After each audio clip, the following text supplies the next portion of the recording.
नमस्कार साथियों। आज हम परंपरा और आधुनिकता का अध्ययन करने वाले हैं।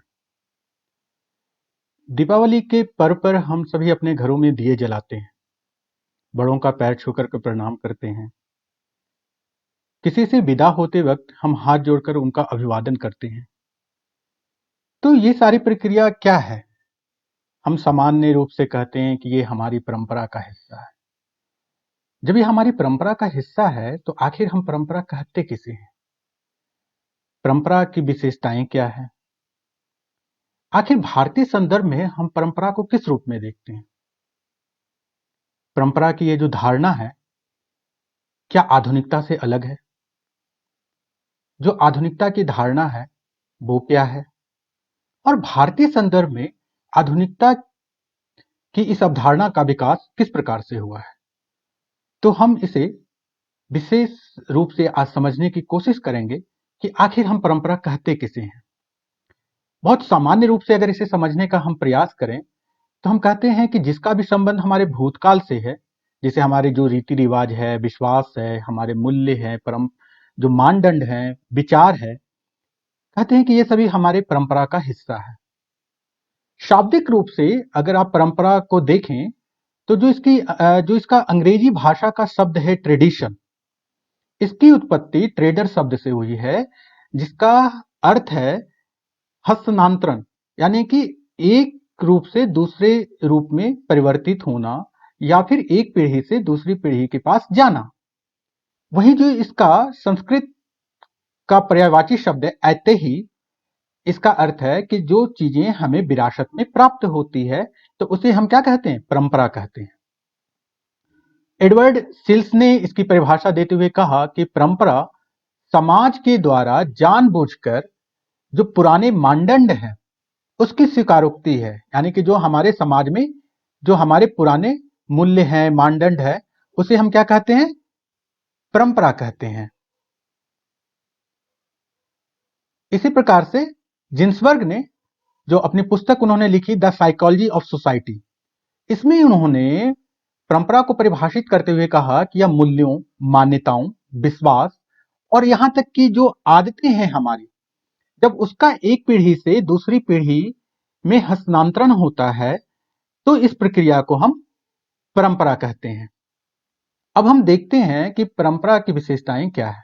मुख्य रूप से सबसे पहली बात कि यह पीढ़ी दर पीढ़ी हस्तांतरित होने वाली प्रक्रिया, यानी कि एक पीढ़ी से ये दूसरी पीढ़ी के बीच चलती रहती है।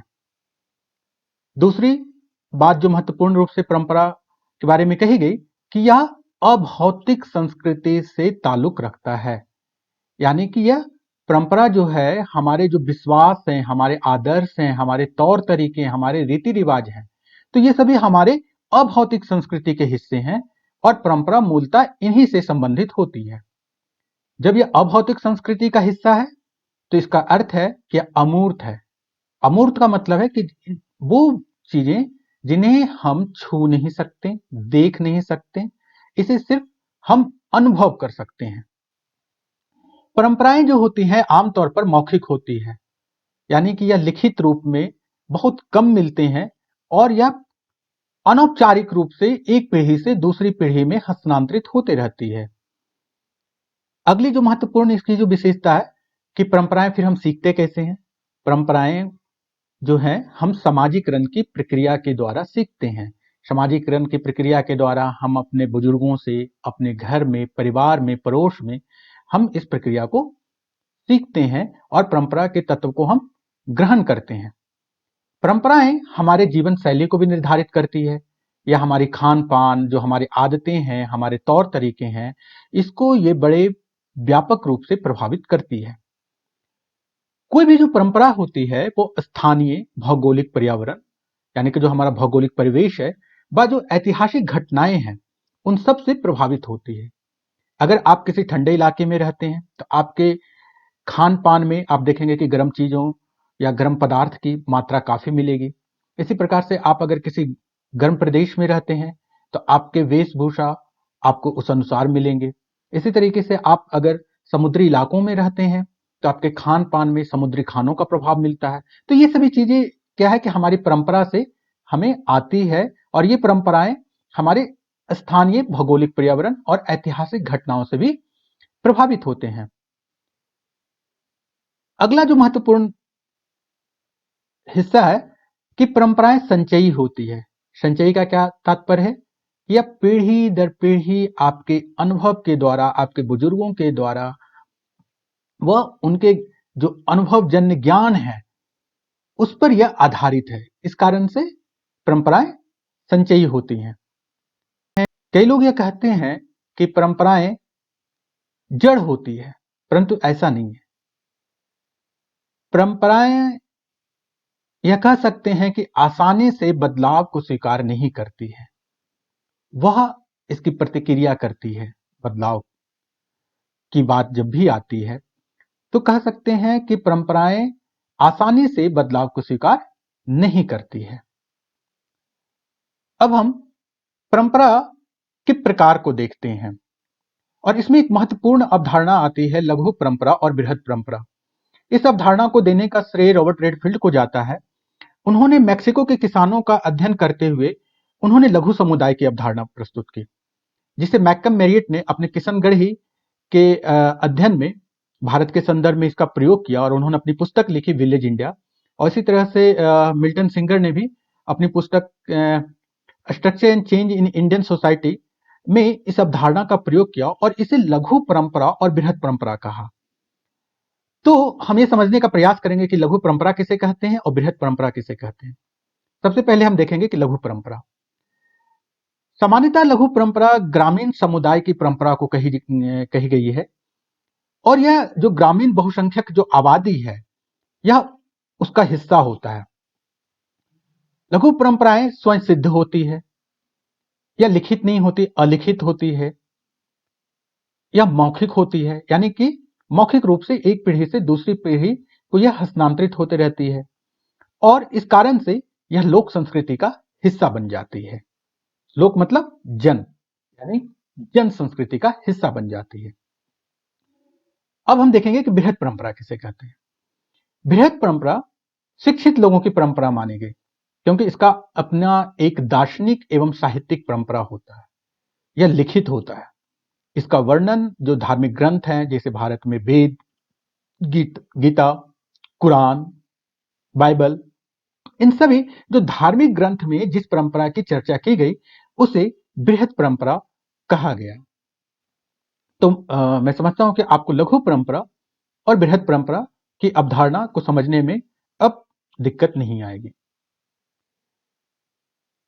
अब हम देखते हैं कि भारतीय परंपरा जिसे हम कहते हैं को हम कैसे समझेंगे और किसे हम भारतीय परंपरा कहेंगे।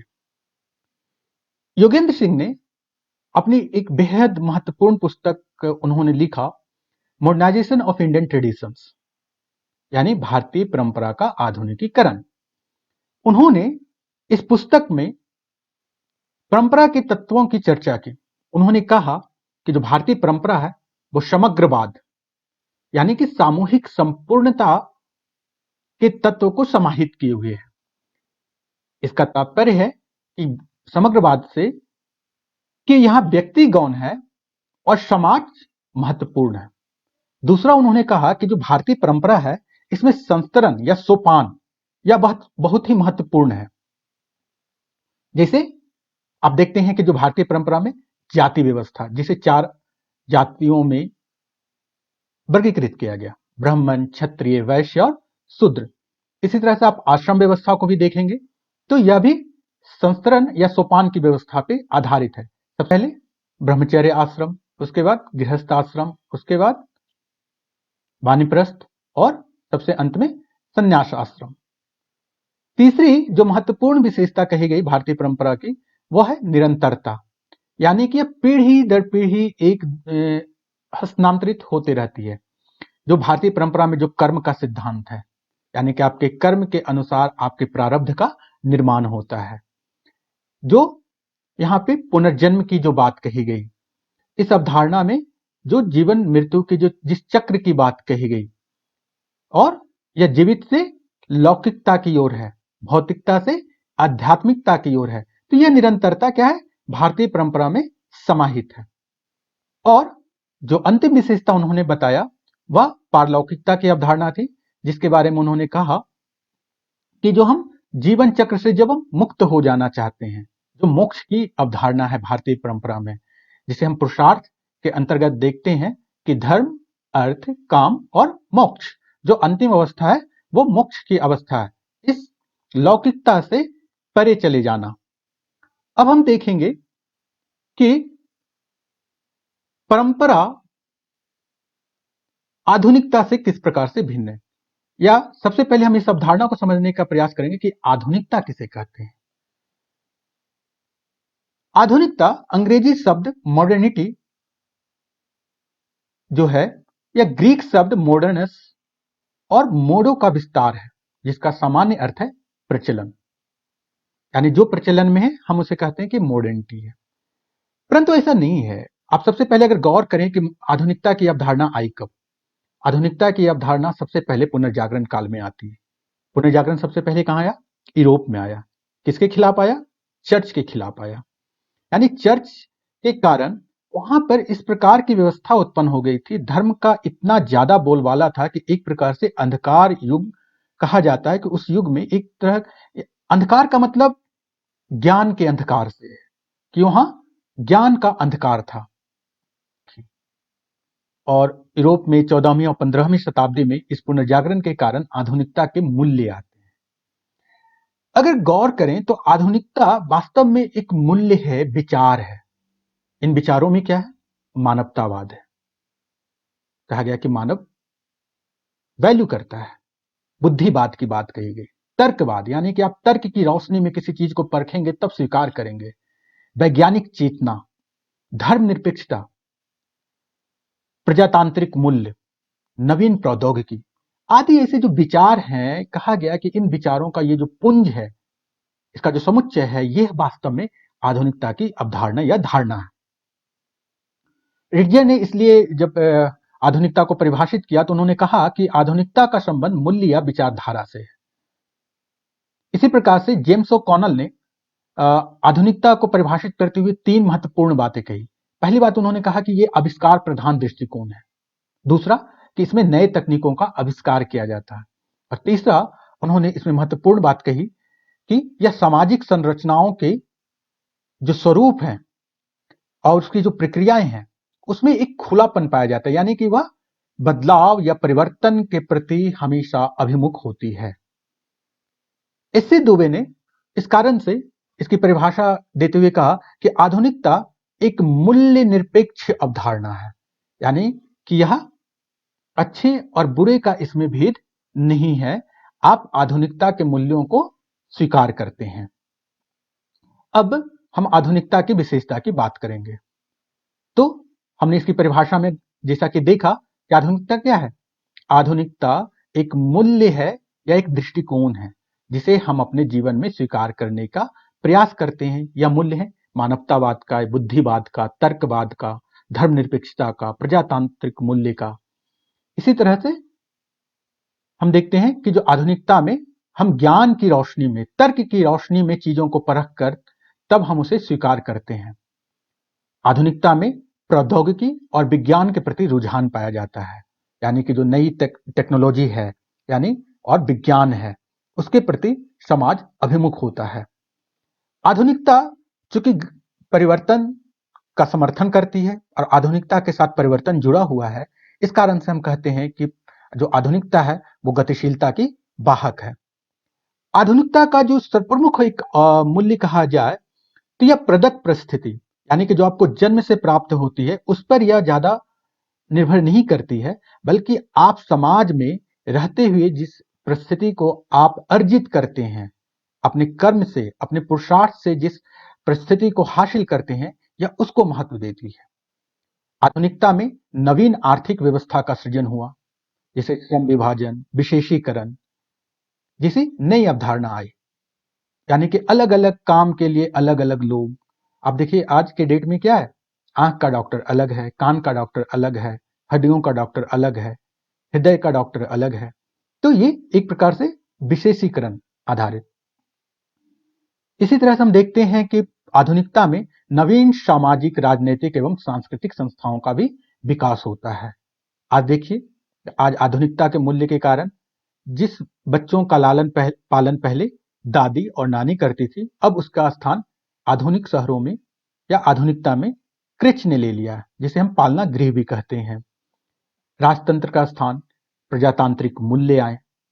तो इस प्रकार से जो नए सामाजिक, राजनीतिक, सांस्कृतिक संस्थाओं का विकास हुआ है। इसी प्रकार से जो आधुनिकता है वो उपयोगितावाद, भौतिकतावाद और व्यक्तिवाद जैसे मूल्यों को महत्व देता है। अब हम भारतीय संदर्भ में आधुनिकता को देखेंगे। भारतीय संदर्भ में हमने जब परंपरा को देखा था तो वहां हमने आपको बताया कि समग्रता, संस्तरण, निरंतरता और पारलौकिकता को महत्व देता है। तो युगेंद्र सिंह ने अपनी पुस्तक मॉडर्नाइजेशन ऑफ इंडियन ट्रेडिशंस में बताया कि जो आधुनिकता है वो समग्रता से व्यक्तिवादिता की ओर ले जाता है।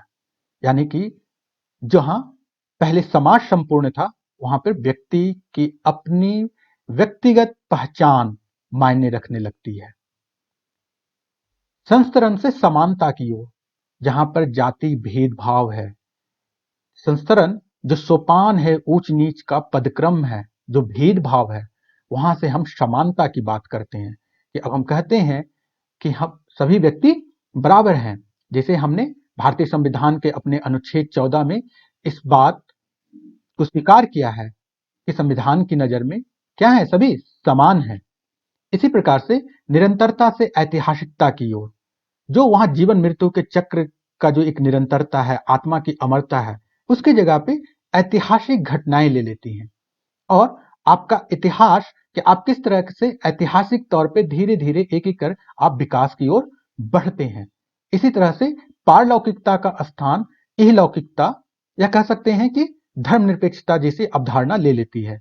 यानी कि आप जीवन मृत्यु के चक्र से मुक्त होकर मोक्ष की प्राप्ति ना करके जो वास्तविक दुनिया है उसमें जो भौतिकता के जो साधन है आप उसका उपयोग और प्रयोग करने लगते हैं। और इस जगत के जो आधुनिकता के द्वारा जो चीजें हमें उपलब्ध हुई है हम उसका उपभोग करने की कोशिश करते हैं।